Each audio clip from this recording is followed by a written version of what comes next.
faut que je fasse très attention, ça a l'air particulièrement fragile. Oh, bonjour. Bienvenue dans le 15e épisode d'Histoire d'attraction, faisant partie de la saga spéciale consacrée à la CE, l'univers narratif d'Europa Park. Bien évidemment, si vous n'avez pas écouté le podcast depuis l'épisode 13, vous risquez de ne pas trop comprendre où je veux en venir. Attention, je pose, et voilà. Et oui, c'est bien ce que vous imaginez, des biscuits faits maison en forme de dinosaures.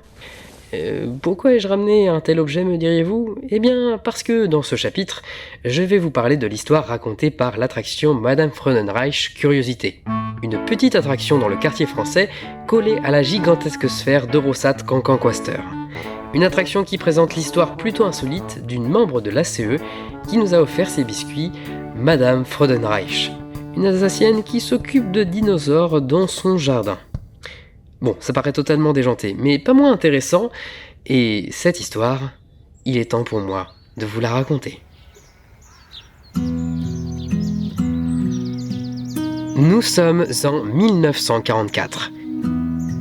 Clara Fraudenreich vient au monde près de la ville de Strasbourg, en France. Vivant à la suite de la guerre dans une ferme alsacienne, accompagnée de 5 frères et sœurs, elle se démarque de sa fratrie grâce à un don en particulier, celui de pouvoir excellemment bien communiquer avec les animaux. Tout type d'espèces, poules, chevaux, chiens. Ce talent et cette passion pour les animaux l'amènent même à passer à un niveau supérieur dès 12 ans, s'occuper de serpents et de reptiles. Ses parents commencent à devenir inquiets et lui interdisent de s'en occuper. Non pas par peur de potentiels dangers auprès de cet enfant, mais par peur qu'elle ne se soucie pas assez de la ferme.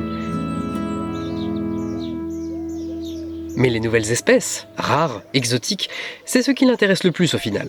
Face aux interdits, elle ne baisse pas les bras, et cela finit par payer.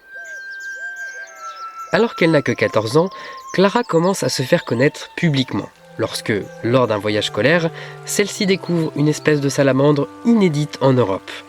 Cet événement lui ouvre alors de nombreuses portes. À la suite de ses études, elle voyage, beaucoup. Les expéditions s'enchaînent, dans des recoins parfois hostiles, inexplorés.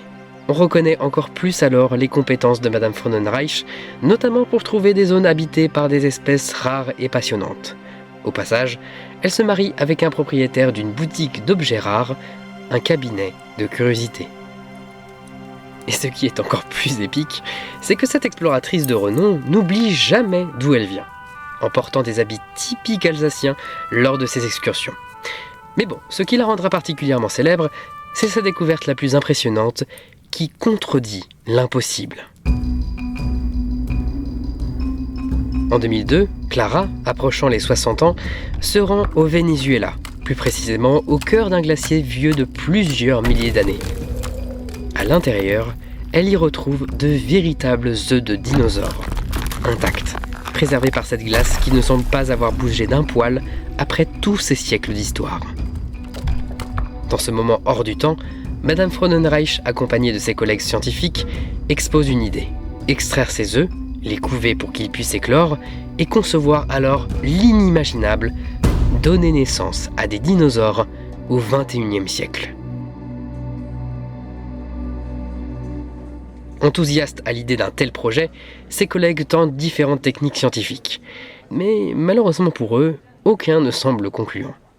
Néanmoins, Clara, quant à elle, située dans son centre de recherche sud-américain, décide d'utiliser une méthode beaucoup plus rustique, digne des meilleures techniques de grand-mère. Des écharpes tricotées à la main autour des œufs couverts par du linge humidifié de vinaigre, et ça marche. La méthode fonctionne, très bien même.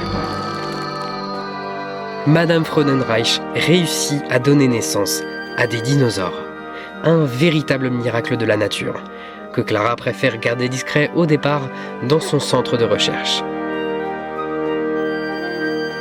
Mais en 2003, certains membres de l'Adventure Club of Europe sont invités dans son centre pour découvrir cet exploit. Bon, vous l'imaginez, une telle chose vaut directement à Madame Fraudenreich une invitation à rejoindre les rangs de la CE, ce qu'elle accepte. Celle-ci travaille alors avec nous sur de nombreux projets. Mais plus le temps passe, plus notre chère membre se fait discrète. Alors que beaucoup s'impatientent de la présentation de cette découverte au grand public, Clara décide de refuser. Exposer ces dinosaures aux yeux de toutes et tous, tel un célèbre film de Steven Spielberg, serait selon elle une véritable source de stress pour eux. Face aux demandes de plus en plus imposantes qui ne lui conviennent pas, Madame Fraudenreich décide de fermer son centre en 2007. Depuis, retrouver la trace de ces dinosaures n'est pas chose simple. Clara retourne en Alsace, prend sa retraite scientifique et tient le cabinet de curiosité de son défunt mari. Même si celle-ci reste membre de notre société, il est alors difficile pour nous de savoir où sont passés ces animaux, tant sa discrétion est forte. Mais il y a quelque temps, dans une école alsacienne, on murmure que 2 enfants, Léon et Sophie, ont l'occasion de rendre visite à leur grand-mère, Mamie Fraudenreich, dans son cabinet de curiosité. Et quelle découverte ils ont pu faire! Une ancienne cave à vin convertie en chenil préhistorique, une immense serre au climat spécial dans l'arrière-cour et des dinosaures heureux, inoffensifs et sereins. Les dinosaures seraient bien là, chez Madame Fraudenreich. Sûrement le meilleur endroit où ils pourraient être finalement.